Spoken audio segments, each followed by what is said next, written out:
समय पहले पहाड़ीपुर नाम के एक गांव में सूर्य नाम का एक रईस किसान रहता था। उसने बहुत सारे पैसे कमा लिए थे और बहुत ही नेक इंसान था, पर उसकी पत्नी बड़ी झगड़ालू और कंजूस औरत थी। साथ ही साथ वो अपने आस पड़ोस के गांव में लोगों को ब्याज पर पैसे भी दिया करती थी। सुनो कांता, भूख लग रही है, जल्दी से खाना परोस दो। हाँ, वैसे बनाया क्या है आज? बैंगन का भरता बनाए। थोड़ी देर रुकिए, 10 मिनट में खाना निकाल कर लाती हूँ। क्या कहा? आज भी तुमने बैंगन का भरता बनाया? पिछले 4 दिनों से तुम यही सब्जी बना रही हो, पता है? कभी कोई और सब्जी, दाल, सांभर कुछ तो बना सकती हो ना। बैंगन खाकर ऊब चुका हूँ। हाँ तो क्या करूँ?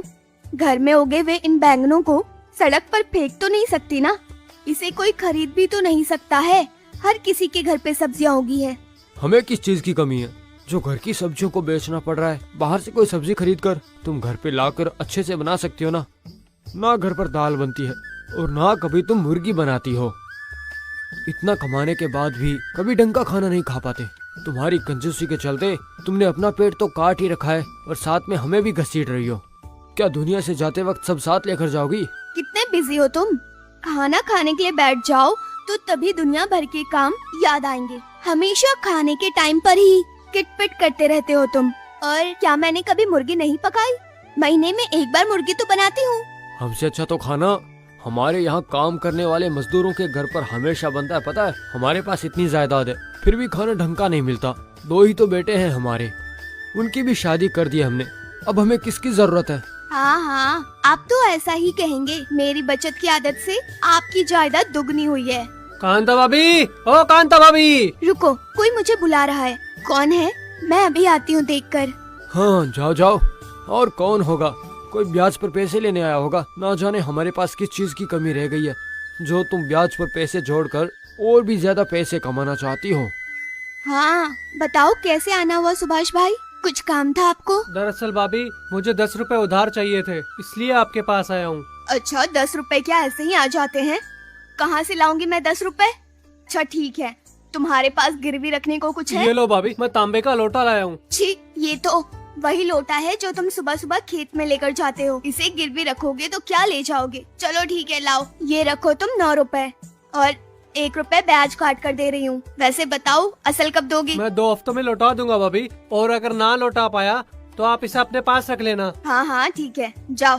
बड़ा आया गिरवी वाला, 2 हफ्ते में पैसे देकर ले जाना। इसके बाद कांता वो लोटा लेकर घर के अंदर चली गई और उसे अलमारी के अंदर रख दी, जहाँ पर पहले से ही काफी सारे लोटे, घड़े, ग्लास रखे हुए थे। क्या हुआ? लगता है वो फिर से सुभाष बेवड़ा आया था। कौन सी चीज गिरवी रख के गया है? रखी होगी कोई चीज, इससे आपको क्या लेना देना? आपको भूख लगी है ना? बैठो, मैं खाना लेकर आती हूँ। वैसे तुम क्या करोगी? इन सभी गद्दों और लोटों को इतने सारे अलमारी में तो रख रखे हैं, बताओ ना, इतने सारों का क्या करोगी?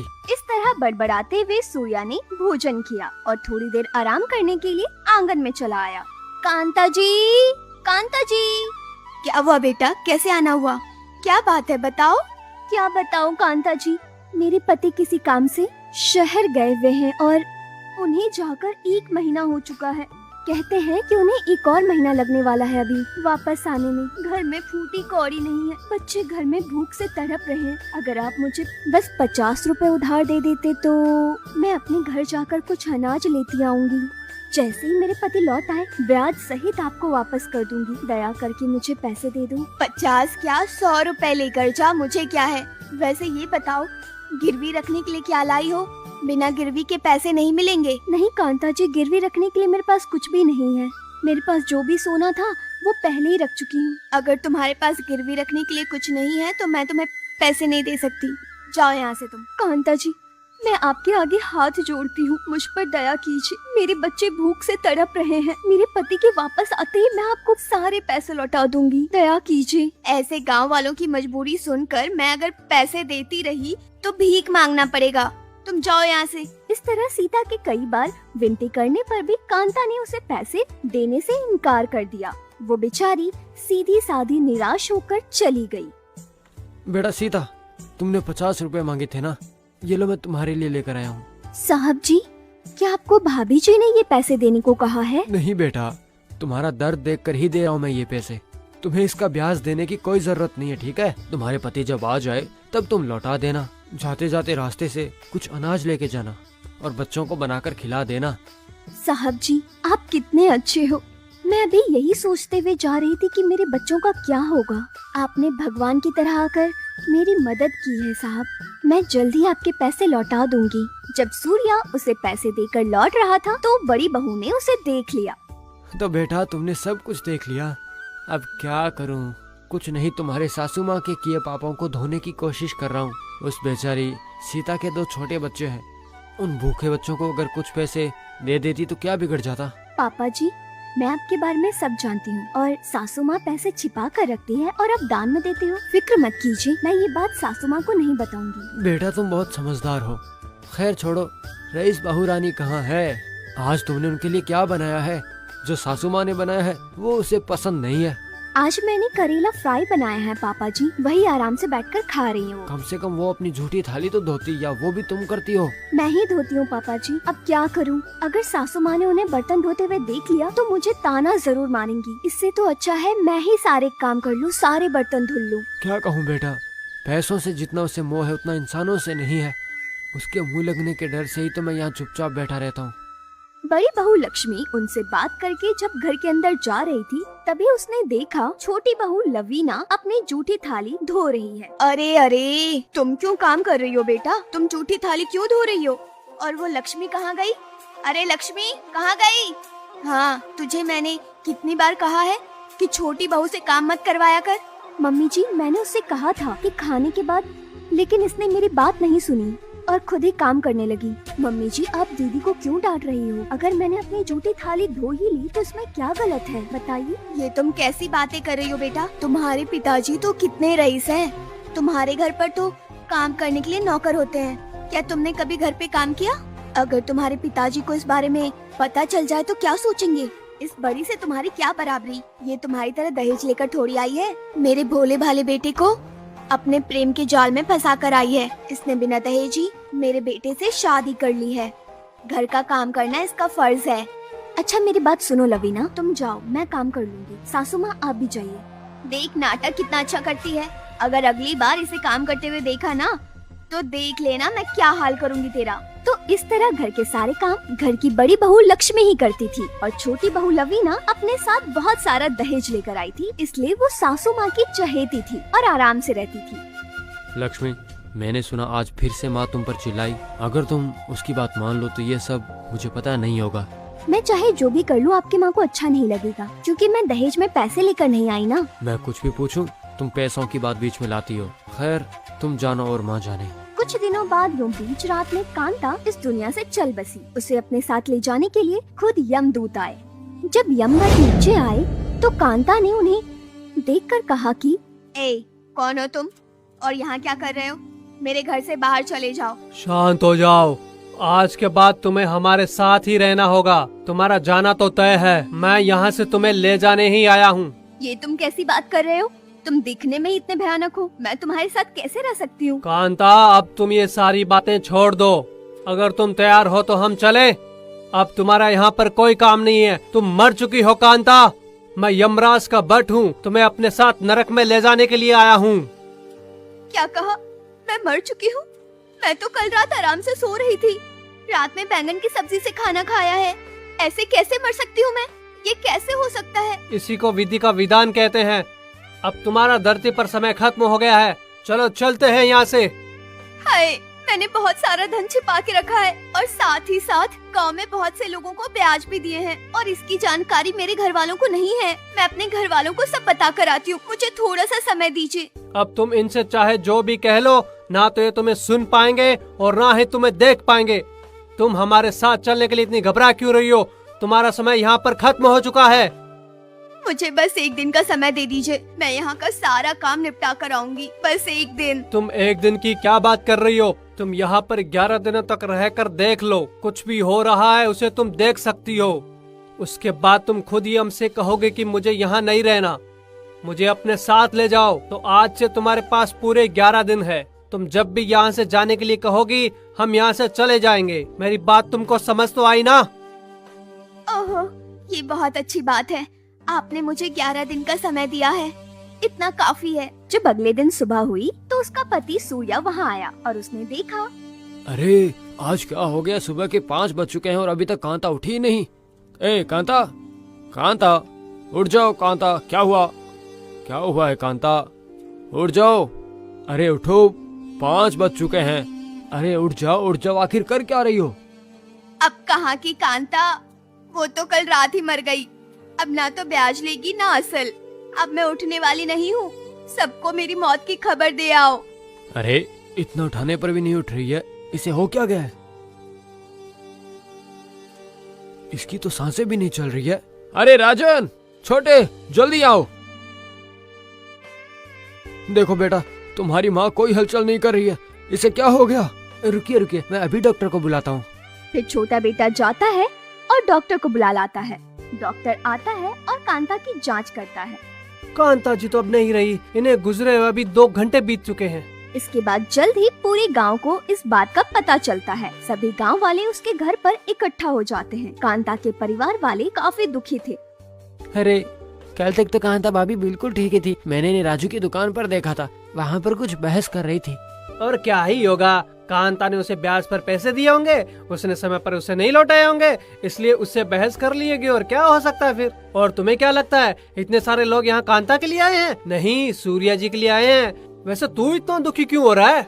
कल परसों ही कह रहा था कि कांता मर जाती तो अच्छा होता, ब्याज के पैसे तो नहीं भरना पड़ते। अब खामखा तू यहाँ उसकी मौत का मातम मना रहा है। मुझे कांता के मरने का दुख बिल्कुल भी नहीं है, वो हो गई अच्छा ही हुआ। कम से कम उसके जाने से गांव से एक बला तो टली। देख लिया ना कांता, तुम्हारे जाने की खबर सुनकर कितने सारे लोग यहाँ आए हैं, पर कोई भी दुखी नहीं है।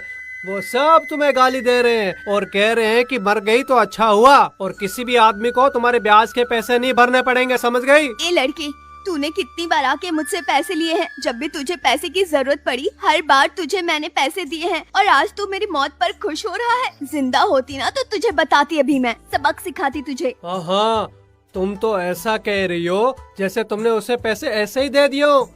उसके कान मरोड़कर तुमने उनसे ब्याज लिया है, तभी तो वो तुमको इतना कोस रहे हैं। यहाँ पर आया हर एक आदमी यही बात कर रहा है। तुम्हें तो यहाँ पर और 11 दिन बिताने हैं।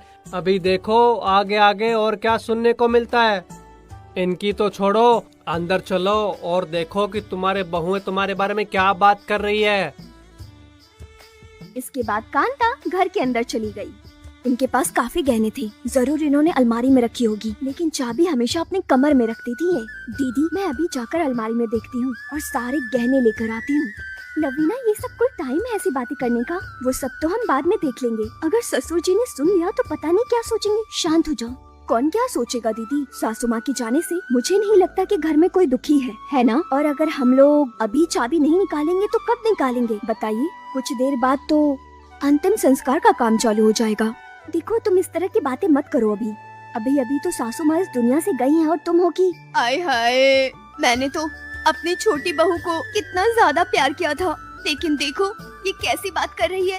अभी तक तो मुझे मरे हुए, और ये है कि मेरे गहने के बारे में सोच रही है। और ये बड़ी बहू, इसे मैंने कितना दुख दिया, फिर भी ये मेरा भला सोच रही है। मैंने कितनी बड़ी गलती की थी। तुमने भी तो ऐसा ही किया था ना, अपनी छोटी बहू से ज्यादा उसके धन दौलत का मोह किया तुमने और उसको पलकों पर बिठा के रखा। अब तुम्हारी छोटी बहू भी तो वही कर रही है ना, तुम्हारी तरह इंसान से ज्यादा धन को महत्व दे रही है। अब इसमें उसकी क्या गलती है? सब कुछ तुमसे ही तो सीखा है। अभी सब कुछ ये यहीं खत्म नहीं होगा, तुम्हें जलाया जाएगा। अरे सूर्या जी, और कितनी देर तक दुखी होते रहेंगे आप? जो काम करना है वो कर दीजिए। अंतिम संस्कार की पूरी तैयारी हो चुकी है। इसके बाद कांता के शरीर को आग लगा दी गई। ये क्या, इतने वर्षों तक जिस शरीर का इतना ज्यादा ध्यान रखा उसे यूं जला देंगे? मेरे शरीर ने हमेशा से रेशमी वस्त्र ही पहने थे, अब इसे एक पल में जलाकर खाक कर देंगे ये लोग। तभी तो कहते हैं कि अपने इस शरीर से ज्यादा मोह मत रखो। ये अपना शरीर तो शाश्वत नहीं है, पर सुनता कौन है? अब तुम्हें ही देख लो, यहीं पर शाश्वत रहने की सोचकर तुमने लोगों से इतना सारा ब्याज लिया है। यहाँ से तुम एक पैसा भी अपने साथ नहीं ले जा सकती हो, और 11 दिनों तक तुम्हें यहीं रहना है और बहुत कुछ देखना है। जिसको तुमने यहाँ पर सताया है वो भी तुमको यही सब देखने को मिलेगा। आगे आगे देखो क्या होता है। इसके बाद कांता का पूरा परिवार घर वापस आ गया। बाप रे, सुबह से बहुत भूख लगी है, कुछ खाने के लिए बना दो। ऐसे टाइम में घर पर खाना कौन बनाता है जी? गंगा मौसी ने कहा था कि वो खाना बनाकर दे जाएंगी। थोड़ा सा तो सब्र रखिए, आज ही माँ का देहांत हुआ है। बाप रे, माँ के जाने का और कितना शौक मनाए। उनके व्यापार की वजह से गांव वाले सभी मुझसे नफरत करते हैं। अब मैं गांव में सर उठाकर चलूंगा। देखो जरा इसे, जब मैं जिंदा थी तो मुझसे बात करने से भी डरता था। अब जब मैं नहीं रही हूँ तब ये मेरे बारे में भला बुरा कह रहा है। कितना नालायक बेटा है। देखो तो यहाँ पर सब कुछ फैला रखा है। ये लोटे घड़े और ना जाने क्या क्या। ये सब देख के चिढ़ आ रही है। इन सब को भी उसके शव के साथ जला देना चाहिए था। सब अपने साथ ही ले जाती। ये सारी चीजें जिस किसी की भी है उन्हें जाकर लौटा दो। ठीक है पापा जी, मैं ऐसा ही करूँगी। आपके लिए मैं खाने के लिए कुछ बना दूँ? ये सब क्या है? मेरे मरने पर तो कोई भी दुखी नहीं हुआ है, सब मुझे कोस रहे हैं। ये तो फिर भी ठीक है। इस तरह तुम्हें कोसने के बहाने ये लोग 4 दिन याद तो कर रहे हैं। कुछ दिनों बाद देखना, इस घर में तुम रहती भी थी, ये बात भी ये लोग भूल जाएंगे। समझ में आया? इसीलिए कहते हैं कांता, जब तक जीवन रहे भले काम कर लेने चाहिए। लेकिन तुम्हारे खाते में तो सिर्फ पाप ही भरे हुए हैं कांता। जिंदगी में एक भी भला काम नहीं किया तुमने। फिर अगली सुबह दोनों बहुएं ससुर जी से, दीदी अगर मैंने अकेले में अलमारी खोल ली होती तो तुम्हें लगता कि मैंने कुछ ज्यादा ही सामान ले लिया, इसलिए तुम भी साथ चलो। तुम चलने के लिए कह रही हो इसलिए मैं आ रही हूँ, वरना मेरा ऐसा कोई मन नहीं है। छोटी बहू ने अलमारी खोल कर देखी, उसमें गहनों के साथ साथ बहुत सारे पैसे रखे थे। यहाँ पर कोई कागज भी पड़ा है, जरा पढ़कर देखना तो क्या है। पापा जी, इनमें से कौन सी चीज किसकी है यहाँ पर सब लिखा है। मंगलसूत्र से लेकर पायल तक सब कुछ रखा है यहाँ। बड़े से लेकर बच्चों तक की चीजें रखी हुई है यहाँ पर। कल के कल ही जिसकी चीज है उसे वापस लौटा दो, हमें और पाप नहीं चढ़वाना। पर ससुर जी, इनमें से बहुत सारी चीजें सोने चांदी की है। माँ ने इनके बदले में पैसे तो दिए ही होंगे ना, तो ये सारी चीजें हमारी हुई है ना दीदी? बेटा, हमारे पास इतनी संपत्ति है कि आने वाली 10 पुश्तें बैठकर खा सके। तुम्हें कुछ भी चाहिए हो तो जितने पैसे चाहिए मैं तुम्हें दे दूंगा। मेरी बात मानो और जल्दी से ये सारी चीजें उन्हें वापस लौटा दो। मैंने इतनी मेहनत से ये सारी चीजें इकट्ठी की थी और ये उन्हें सब वापस कर रहे हैं। क्या अभी भी तुम्हारी अकल ठिकाने नहीं आई कांता? मुझे तो लगा था कि ये बात अब तक तुम्हारे समझ में आ चुकी होगी। कांता, क्या अब भी तुम्हें यही लगता है कि ये सारा सोना और पैसा तुम्हारा है? तुम समझ नहीं रही हो कांता कि तुम यहाँ से एक फुट्टी कोड़ी भी नहीं ले जा सकती हो, तो इनके बारे में तुम ऐसा कैसे सोच सकती हो कांता? इस तरह पूरे 11 दिन तक कांता वहीं रहकर सब कुछ होते हुए देख रही थी। गांव वालों और घर वालों को इस बात का दुख नहीं हो रहा था कि कांता अब इस दुनिया में नहीं रही। फिर उसके 11 दिन का कार्यक्रम भी हो गया और उसके बाद देखा कांता, 11वें दिन का कार्यक्रम पूरा करने के बाद ये सब ये सोचकर खुश हो रहे हैं कि एक बड़ी जिम्मेदारी खत्म हुई, पर किसी को ये याद बिल्कुल भी नहीं रहा कि तुम अब नहीं रही। ये सब तुम देख पाओ, इसीलिए तुम्हें 11 दिनों तक देखने के लिए यहाँ रखा जाता है। अब जाने का समय आ गया है। सही कहा। क्या मैंने नफरत के लिए दिन रात मेहनत करके सारा धन इकट्ठा किया था? क्या यही सब देखने के लिए मैं इस धरती पर रही? बिल्कुल नहीं। मुझे इस बात का अफसोस है। और उस दिन कांता ने जिंदगी का एक सच जान लिया कि इस धरती से कोई भी अपने साथ कुछ लेकर नहीं जा सकता। अब चलो, समय हो गया है। हाँ, बिल्कुल सही कहा आपने। अब हमें यहाँ से जाना चाहिए। अगर आपको कहानी अच्छी लगी तो लाइक करें,